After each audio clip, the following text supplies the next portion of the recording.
There's a planet in Marvel history that got built twice, 2 different times, by 2 different gods, for 2 completely different reasons. And both times, that world existed to answer the exact same question. What happens when you put every hero and every villain who ever lived on a single patchwork rock and let them tear each other apart? This is the story of Battleworld, the most important place Marvel ever created, and the only one that keeps coming back. And it starts, the first time, with a galaxy blinking out of existence. The year is 1984. Marvel wants to run a massive crossover event, partly, and let's just be honest about it, because a toy company called Mattel wanted a line of action figures and needed a story big enough to move them off the shelves. So writer Jim Shooter is handed a brief that is essentially a shopping list. Get a huge cast of recognizable heroes and villains, put them somewhere neutral so the toys can be sold without messing up the ongoing comics, give them a reason to fight, and make it big. That's the commercial engine humming underneath the whole thing.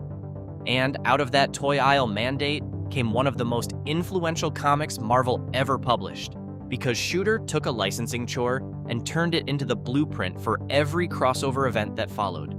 This was, genuinely, the original Crisis crossover. Everybody Fights Everybody summer blockbuster comic for the next 40 years traces back to this one series. Not bad for a glorified toy commercial. Here's how it opens. Earth's greatest heroes, the Avengers, the Fantastic Four, Spider-Man, the X-Men choosing to stand as their own separate faction, the Hulk, are gathered together when a strange alien structure materializes out of nowhere in Central Park and swallows them up. And on an identical transport nearby sits a rogues gallery of their worst enemies. Dr. Doom, Ultron, Kang the Conqueror, the Enchantress, Dr. Octopus, the Lizard, the Absorbing Man, Molecule Man, the Wrecking Crew, and looming over all of them, Galactus, the Devourer of Worlds, who nobody in their right mind should ever mistake for a team player. And then both ships watch a galaxy get snuffed out. An entire galaxy gone in the blink of an eye. And in the empty space where it used to be, a new planet forms, assembled piece by piece out of fragments of hundreds of different worlds, including, famously, a chunk of Denver, Colorado, ripped straight off the surface of Earth. This is Battleworld, a patchwork planet, a stitched-together Frankenstein of landscapes and biomes that have no business existing side by side, all welded into one artificial globe hanging in dead space. And a voice speaks, a being that calls itself simply the Beyonder, from beyond. And the Beyonder makes an offer that sets the entire thing in motion. Nothing you dream of is impossible for me to accomplish. Slay your enemies, the Beyonder tells them, and the winning side will have its heart's desire, whatever you want, anything at all. Now, to understand why every single person on that planet takes this deadly seriously, you have to understand what the Beyonder is, and 1984 sells it in about 30 seconds. Because the very first thing that happens is a demonstration. Galactus, a cosmic god who devours entire planets just to survive, is intrigued by the offer because more than anything in existence, Galactus wants his eternal, agonizing hunger taken away.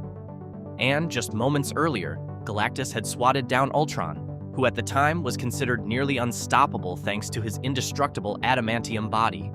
So Galactus, fresh off casually defeating a top-tier threat, steps forward to accept the Beyonder's terms. And the Beyonder swats Galactus out of the sky like an irritating fly. Just backhands the Devourer of Worlds, sends him crashing down to the surface. And everybody present understands in that instant that they are standing in the presence of something operating on a level none of them can even measure. This being erased a galaxy just to build a stage, and it just knocked down Galactus without effort, after Galactus had just knocked down the guy everyone thought was invincible. It's a perfect little escalation. Whatever the Beyonder is, it's playing a game, and all of them, heroes, villains, gods, are pieces on its board. And then the war starts, and the skirmishes come fast and brutal.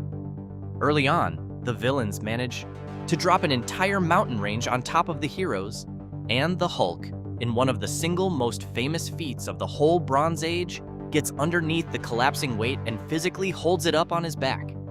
The comic puts a number on it that fans still quote, over 100 billion tons of rock, and Bruce Banner's angry green alter ego just holds it, straining, buying his teammates the seconds they need to dig out and escape. It's the kind of impossible flex that defined the Hulk for a generation. But not everything is punching. Magneto, present with the villains but never truly one of them, feels rejected by the heroes who won't trust him, and storms off to build his own fortress. He captures the Wasp and takes her there, and when a freak storm traps them, the isolated X-Men, who've never fully bought into the surface world heroes anyway, decide to throw in with Magneto instead, splitting the good guys into two camps that don't trust each other. Kang tries to seize command of the villains and gets blasted across the battlefield by Doom for his ambition. Ultron, drained of energy by Galactus, gets scavenged and rebuilt by Dr. Doom into a personal assassin. And Doom, needing more pieces on the board, takes two ordinary human women and reshapes them on a molecular level into brand new supervillainesses, Titania and Volcana, created from scratch because Doom needed muscle and simply built some. And there's real character work threaded through the chaos, which is the part people forget about the original. Because Colossus, Pyotr Rasputin, falls in love on Battleworld. He meets a native healer named Zaji, a woman with the power to mend wounds, and the two of them form a genuine bond in the middle of a war zone, a connection so real it would complicate Colossus's relationship with Kitty Pryde for years after he got home. The heroes deal with broken equipment and broken bodies. Captain America's iconic shield gets damaged in the fighting. Spider-Man, holding his own against heavyweights twice his size, earns the respect of the entire cast.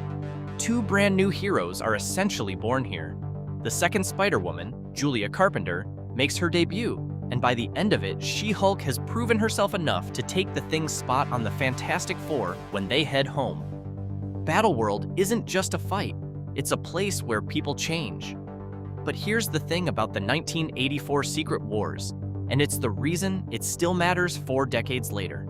The fights are iconic, the toys sold fine, but the real story, the story humming underneath the licensing brief, is Dr. Doom looking at the Beyonder and refusing flatly to play the game everyone else is playing. Because every other villain on that planet is scheming about how to kill the heroes and collect the prize. Doom looks straight past all of it.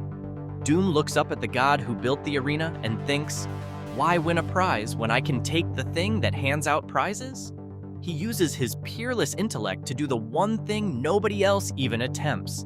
He starts analyzing the impossible science of the Beyonder itself, treating an omnipotent cosmic entity not as a god to be feared, but as a system to be reverse engineered. And then he moves. He builds a machine using the body of Claw, the villain made of living sound. He siphons the power of Galactus first, as a stepping stone, and then, with a world devourer's power already crackling in his hands, he reaches past it and steals the power of the Beyonder itself. For a brief, staggering moment, Victor Von Doom becomes the single most powerful being in all of existence. Omnipotent, a mortal man from a small European country holding the raw power that built and unbuilt galaxies. And he summons the surviving heroes to his newly conjured Tower of Doom. And when they refuse to kneel and instead attack him, he kills them all with a single thought.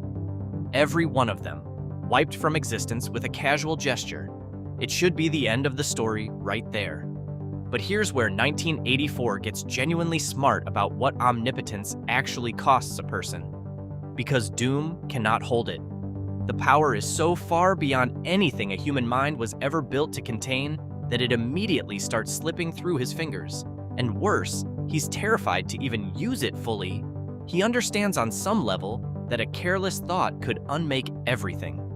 The heroes get revived at a heartbreaking cost by Zaji, the healer, Colossus loved, who pours out her own life force to bring them all back and dies doing it.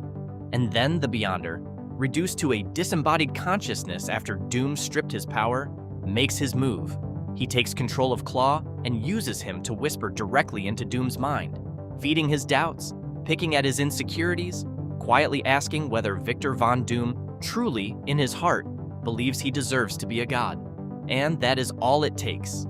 Doom's own buried self-doubt, the one crack in him, the wound underneath the iron mask, destabilizes his grip on infinity, and the power tears loose and flows back to the Beyonder. Doom held godhood in his hands and lost it, not because he was outfought, but because somewhere deep down, he didn't quite believe he was worthy of it. Burn that into your memory, because it comes back 30 years later, and the second time around, it defines the entire event. And here's the other detail from 1984 that outlived the whole crossover and crawled into Spider-Man's life like a parasite, which is fitting, because it was one. During the war, Spider-Man's costume gets shredded, and he uses a machine on Battleworld to generate a replacement.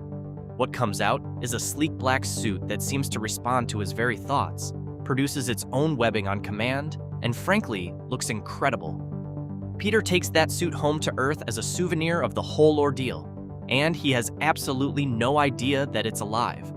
That black costume is a living alien symbiote, and it will eventually reject Peter, bond with a man named Eddie Brock, and become Venom, and then spawn Carnage, and an entire dynasty of symbiote horror. One of the most consequential enemies in Spider-Man's entire history was picked up as a free souvenir on Battleworld. The place didn't just host a war, it smuggled a monster back to Earth in a hero's gym bag. The war ends. The heroes go home, minus the Thing, who stays behind for a genuinely poignant reason.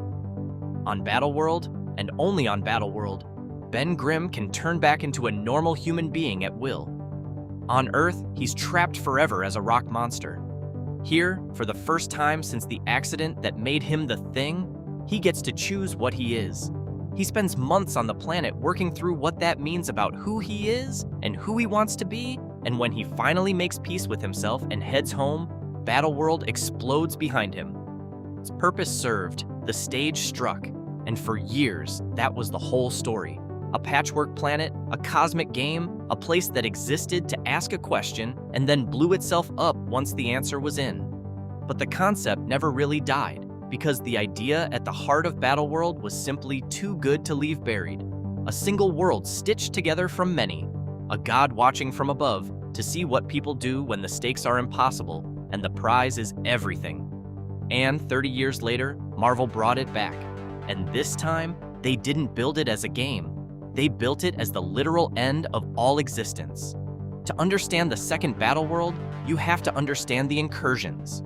In the long run-up to 2015, writer Jonathan Hickman had spent years quietly constructing a slow apocalypse across his Avengers and New Avengers runs. Throughout the multiverse, realities were starting to collide. Two entire universes crashing into each other at a single shared contact point. The Earth of one reality smashing into the Earth of another. And the physics of it were merciless and elegant in equal measure. When two Earths incurse, both universes are annihilated unless one of the two Earths is destroyed first, which buys the surviving universe a temporary reprieve. So the smartest and most powerful people across the multiverse were faced over and over with the single most unthinkable choice imaginable: murder another Earth full of billions of innocent people you've never met, or stand by and let two entire universes full of life die instead. And it kept happening. Incursion after incursion, universe after universe, the multiverse quietly burning down one collision at a time, while a secret cabal of Earth's heroes made monstrous compromises trying to survive. Until finally, it came down to the last two realities standing. Earth 616, the main Marvel universe, and Earth 1610, the Ultimate Universe, home of Miles Morales. Two final worlds on an unavoidable collision course, and this time, there was no clever third option left. This time, everything ended. Reed Richards, Mr. Fantastic, the smartest man in existence, did the only thing he had left. He built a life raft, a vessel designed to carry a handful of survivors and the genetic seeds of a next generation of humanity safely through the death of all reality, the way Noah built an ark ahead of a flood that was going to drown the entire world. But as the final incursion hit, an accident tore part of the vessel loose, and Reed watched, utterly helpless, as his own family, his wife Sue, his children Franklin and Valeria, were seemingly vaporized in front of his eyes in the collision of the last two Earths. It shattered him completely. The smartest man in the universe, forced to watch everything he loved die, unable to save a single one of them. And then, the multiverse ended. Total blackout. Everything, everywhere, all at once, gone. And this is where Secret Wars 2015 makes its boldest, most confident storytelling move. Because the very next issue simply jumps forward. No explanation, no recap of the missing years. It just drops the reader into a strange, feudal, medieval civilization on a patchwork planet and follows a young Thor riding into a world where the people don't speak of Dr. Doom as a supervillain. They speak of him as All-Father, God Emperor, Lord and Messiah, creator of the earth, the sky, and everything in between. Because in the smoking ruins of a dead multiverse, Dr. Doom built a new world out of the fragments and made himself, literally, its god. Here's what actually happened in those missing years, revealed slowly and deliberately, piece by piece. As the multiverse was dying, the true architects behind the incursions were finally unmasked. The Beyonders, a race of the exact same kind of omnipotent entity from 1984, being so far above ordinary cosmic gods that they were capable of killing every cosmic entity in every universe simultaneously. And that's precisely what they were doing, dismantling the entire multiverse as a grand experiment, snuffing out realities like candles.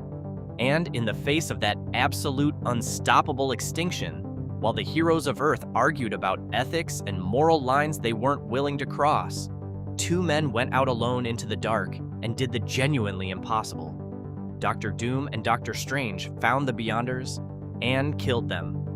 Actually killed the omnipotent gods who were in the process of unmaking all of existence.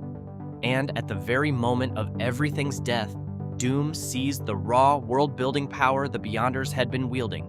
And instead of simply letting the multiverse finish dying, he salvaged fragments of hundreds of destroyed realities, the last surviving incursion points of dead worlds, and he bound them all together into a single patchwork planet. Battleworld Reborn. Except this time, it wasn't a Beyonders game board. It was Doom's own creation, built with his own stolen divinity and held together by his will, powered secretly from beneath by the reality-warping abilities of Owen Reese, the Molecule Man, whom Doom kept hidden underground as his true, concealed power source, the battery running the entire world, known to no one. And Doom did the one thing the 1984 version of himself never could. He kept the power. Not for a moment. For 8 years, he ruled as an actual god. The 2015 Battleworld is one of the great pieces of world building in all of comics, and it's worth walking through what Doom actually made, because the map itself is a confession of who he is. He didn't conjure a paradise of pure imagination from nothing. He took the shattered, salvaged pieces of the dead multiverse, every what if and alternate timeline and famous storyline Marvel had ever published, and he stitched them into a single planet carved into dozens of kingdoms called domains, each governed by an appointed baron or baroness who rules only with the permission of God. Emperor Doom. There's a domain of Apocalypse, lifted straight from the Age of Apocalypse timeline. There's the Monarchy of M, a version of the House of M reality. There's Dystopia, a chunk of the future imperfect world ruled by the Maestro, the monstrous evil future Hulk.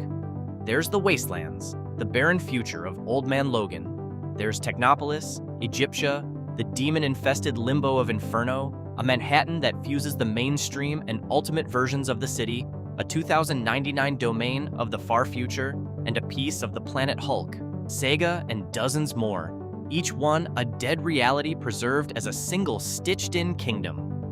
And Doom did something the Beyonder never bothered to do. He rewrote the memories of every living being on the planet so that no one could remember a time before Doom. No reality before Doom, no multiverse, no other way things had ever been. He made himself the sole source of all law, all religion, and all official history. He is God, and everyone knows it in their bones because he edited the knowing directly into their skulls. He holds court from a throne perched atop a colossal world tree at the center of Castle Doom, in the capital of Doomstat. To enforce his rule, he created the Thor Core, a divine police force made up of dozens of different versions of Thor pulled from across the dead realities, all of them wielding enchanted hammers, all of them serving as the holy enforcers of Doom's law, riding out to smite anyone who dares break the peace of God, Emperor Doom. And at his right hand, as the Sheriff of Agamotto, he installed Doctor Strange, the very man who'd stood beside him and helped him kill the Beyonders, now serving as his most trusted advisor, his chief investigator, and one of the only beings on the entire planet who still secretly remembers what reality was truly like before Doom rewrote all of it.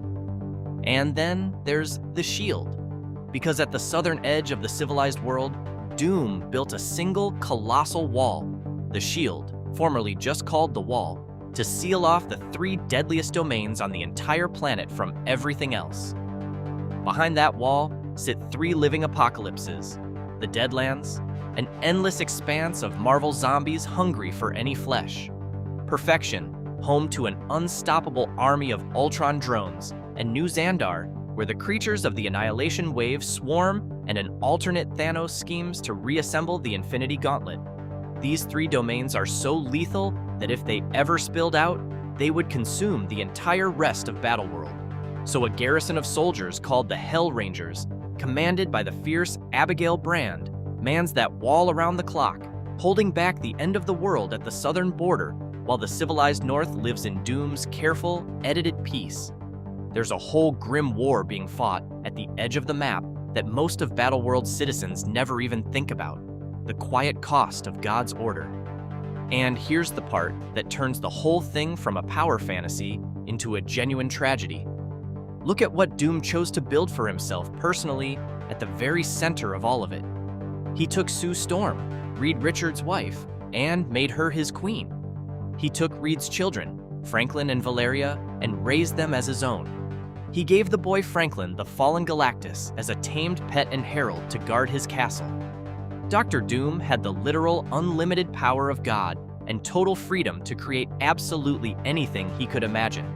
And what he built, at the beating heart of his perfect world, was Reed Richards' family, with himself sitting in Reed's place. That's the whole man, laid bare. Even as a god, even with an entire multiverse rebuilt in his own image, and a planet full of people worshiping him, the thing Doom actually wanted, the thing he used omnipotence to give himself, was the ordinary life his rival had. Not a universe of pure doom, not a resurrected mother, not a Latveria stretched across the stars. Reed's wife, Reed's kids, Reed's home, with Victor in the chair that should have been Reed's. And there's a single quiet scene that guts the entire empire. Doom, alone with Sue in one of the high towers of Castle Doom, confesses to her that he feels he's failing as a god, that he can't properly inspire his people the way a true deity should, that even though Battleworld is the perfect world he always dreamed of, he has come to consider himself its one single flaw, including the scars on his face, the one thing that all his godlike reality-shaping power somehow still never managed to heal. The most powerful being in all of creation, sitting in his tower, and he still looks in the mirror and sees the wound he can't fix.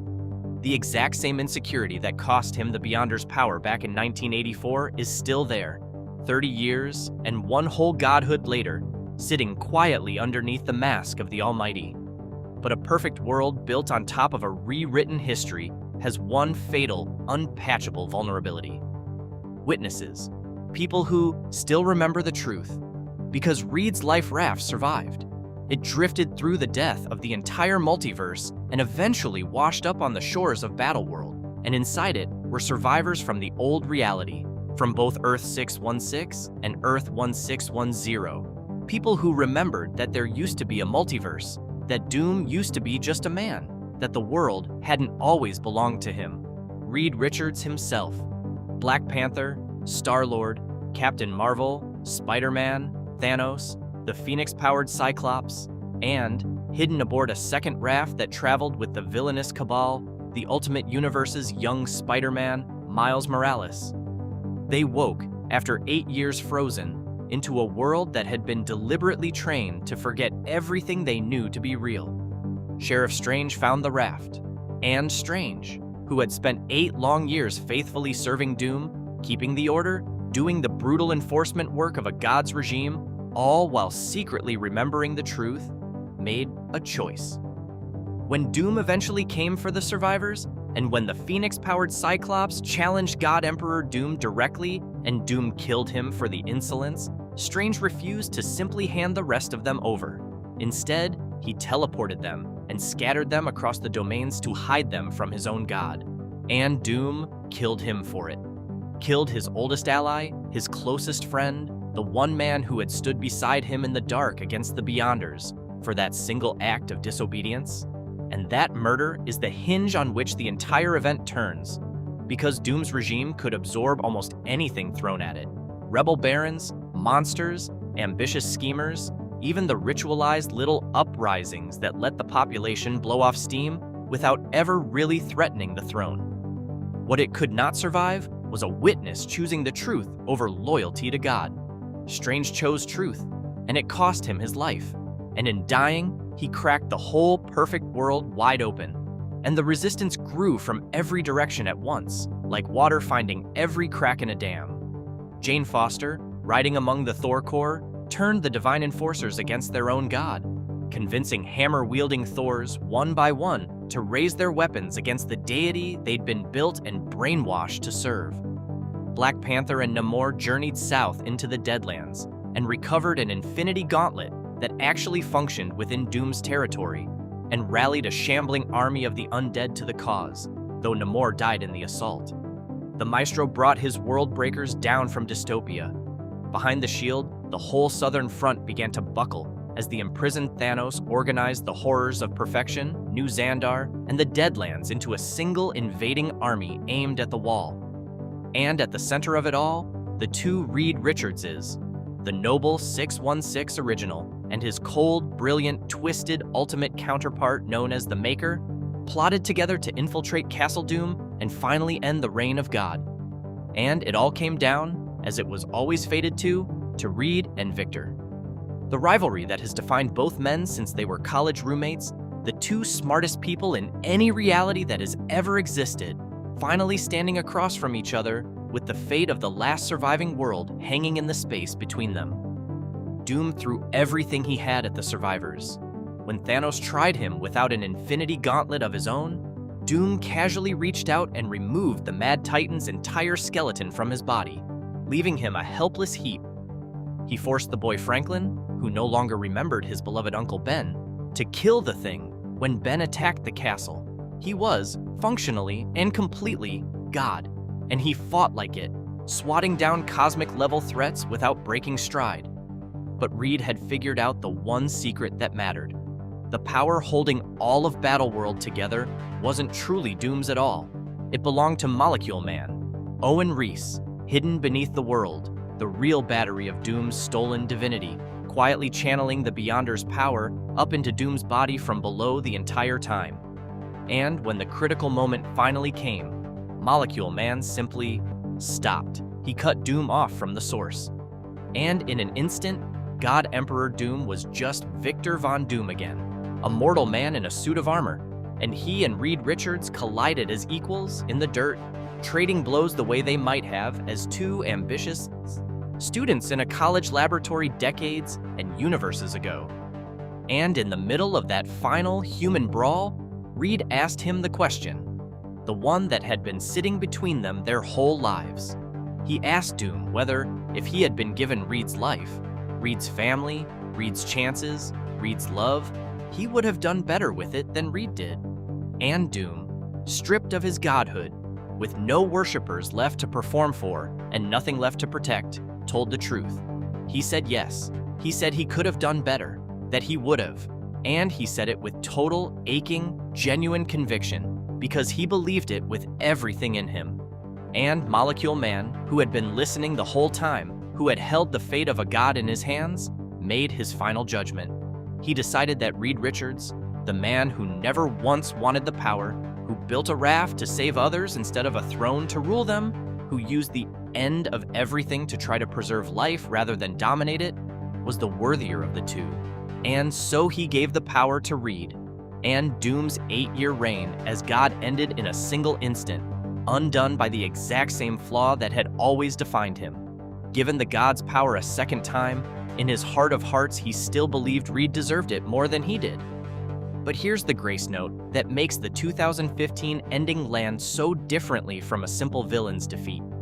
Because before Reed used his new power to unmake Battleworld and rebuild the entire multiverse, dissolving the patchwork planet, gently returning every stolen fragment to a restored, living reality of its own, a version of Doom finally got something he had never once had in all his long, bitter existence. In the aftermath, freed at last from the crushing weight of the throne, Doom's face was healed, the scar he could never fix even as a literal god, gone at last by Reed's hand. And Victor Von Doom was left, for once in his life, not as a villain or an emperor or a god, but simply as a man who had, in his own monstrous and megalomaniacal way, genuinely saved everything. Because whatever else he did, however tyrannical his reign, however edited his people's minds, it was Doom who killed the Beyonders when no one else could. It was Doom who caught the fragments of a dying multiverse in his hands. It was Doom who held all of existence together for 8 straight years when the only other option on the table was total, permanent nothingness. Reed rebuilt the multiverse, but there was a stretch of time, right at the end of all things, where the single solitary thing standing between all of reality and the absolute void was Victor Von Doom's sheer, stubborn refusal to let it die. And then, Battleworld dissolved. Unwoven, thread by thread, each domain drifting back to the reborn reality it had been cut from, the patchwork quietly coming apart as the multiverse breathed again. The stage struck for the second time in Marvel history, existence restored, one careful world at a time, by the man who never actually wanted to be a god at all. So what is Battleworld really, when you finally lay both versions side by side? On the surface, it's a setting, a patchwork planet, a magnificent sandbox where every hero and every villain and every alternate reality oddity that Marvel has ever dreamed up can be thrown together and made to fight. And that's genuinely a huge part of the appeal, both times. At the pure level of spectacle, both events deliver exactly the toy aisle promise Mattel first bought back in 1984. Everybody, everywhere, all at once, on one impossible world. But dig underneath the spectacle, and Battleworld is really, secretly, about one single man. Both times it's ever been built. It's about Dr. Doom, and the one question that has defined him since the day he first put on the mask. In 1984, the Beyonder builds the world, and Doom hijacks it. He seizes godhood and then loses it, because underneath the armor, he can't quite believe he deserves it. In 2015, Doom builds the world himself. He becomes the architect, the monarch, the messiah, the god, and the unreliable historian of the last surviving reality. And this time, he holds on to godhood for 8 long years, and then loses it anyway, for the exact same reason he lost it the first time. Both Battleworlds ask the same fundamental thing about him. The first one asks whether Victor can take unlimited power, and the second one asks what he will actually build if he manages to hold that power long enough to turn his own values into geography, into religion, into law, and into family. And the answer, both times, is quietly heartbreaking. He builds Reed Richards' life. He takes the power of a god and uses it in the end to give himself the family and the home and the love of the one man he has spent his entire existence trying to prove he's better than. The single most powerful being in creation, twice over, and his deepest heart's desire turns out to be nothing grander than to be Reed, and to be loved the way Reed is loved. That's what Battleworld reveals, every single time it gets built. Strip away the cosmic power and the patchwork continents, and the armies of Thors, and the walls holding back the zombies, and what you're left with is a story about a scarred man who could remake the whole of reality and still couldn't fix his own face, or fill the hole where an ordinary, loved life was supposed to go. 2 gods built that world. The Beyonder built it to watch what people would do with desire. Doom built it to finally, at long last, have the one thing he desired. And both times, the world came apart in the end, because the person holding it together couldn't hold together himself. That's Battleworld. Not really a place at all when you get right down to it. It's a mirror. And every single time Marvel builds it, the same face keeps staring back out of it. A man in an iron mask who became a god twice, and both times discovered that the one thing he wanted most was the one thing that godhood could never, ever give him. And they're building it a third time right now on the biggest stage there is, with Avengers, Doomsday, and Secret Wars on the way, and Robert Downey Jr. stepping under the mask. Which means the question is about to get asked all over again, to the largest audience it has ever had.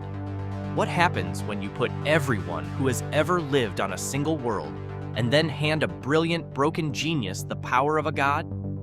We already know the answer. We've known it since 1984. He builds a perfect world, and then he stands right in the middle of it, staring at the one and only flaw he can never fix: himself.